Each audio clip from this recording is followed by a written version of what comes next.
а атомиум е триботехническа смес за регенериране и удължаване на живота на двигатели с вътрешно горене, скоростни кутии и други картови възли.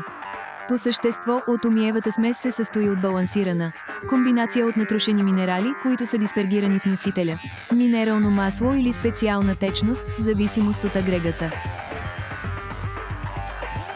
Какво се случва в зоната на триене на металните части?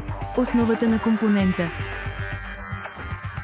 получена по време на неговото леене, има правилната кристална решетка, която е способна активно да взаимодейства с околните вещества за сметка на свободните електрони.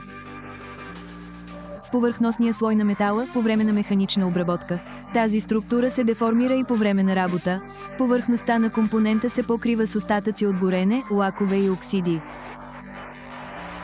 Всичко това влияе върху взаимодействието на металната повърхност с въглеродните вериги на минералното масло и намалява ефективността на нейното действие на първия етап. Атомиевата смес действа като фин абразив и почиства металната повърхност от оксиди и лакове и балансира най-острите издатини и грапавости на триещата се повърхност. Сега настъпва вторият етап, при който атомиевата смес действа като катализатор на дифузионни процеси, като позволява на металните частици да се присъединят към повърхностния слой на компонента, като по този начин създаването на нова метална структура, която има най-пореста структура и се състои от същия метал като самия компонент. Тази нова структура е способна да запази голям брой въглеродни вериги от масло върху повърхностите на компонента, стесняването на пролуките между триещите се повърхности и поддържането на поплътен маслен слой води до редица подобрения при работа на агрегата. Увеличава се хидравличната плътност на цилиндро-буталната група. Намаляват се загубите от триене, което води до намален разход на гориво. Намалява се изтичането на газове към картера. Смазочното масло се окислява по-малко и се увеличава неговата издръжливост. Компресията се подновява, хидродинамичната зона на триене се разширява.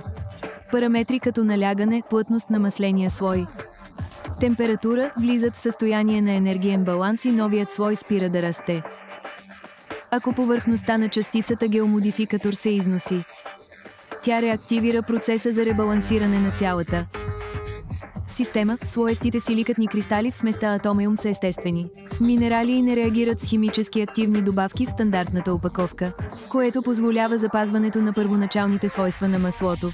Внимателно подбраният минерален лагер, многоетапната проверка и тестване на свойствата на материала и уникалната естествена комбинация от вещества правят атомиум ефективен и безопасен агент за регенерация и защита на автомобилни агрегати.